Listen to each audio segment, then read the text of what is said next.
Hello friends, dosa சாப்பிடுவது எப்படி இதுதான் உங்களுக்கு இப்போது காண்பிக்க போகிறேன். இப்போது முன்னாடி ஒரு ஷார்ட் போட்டிருந்தேன், தோசை ஷார்ட்ஸு. இதில் மசாலா தோசை ஊத்தாப்பம். இதில் கோஸ் கொஞ்சம் வச்சுக்கோங்க, கோஸ் பொரியல். இதில் எல்லாம் மசாலா போட்டிருக்கேன்.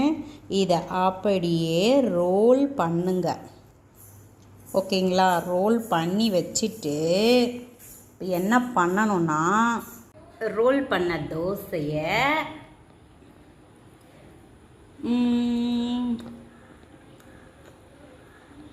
இப்படி கழிச்சு சாப்பிடணும். ஓகேவா?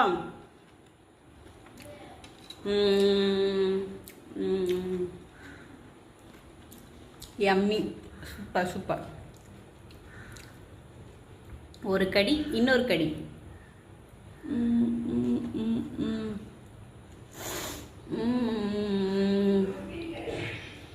ஓகே ஓகே, இது எல்லாமே சாப்பிட்டுட்டு வரேன்.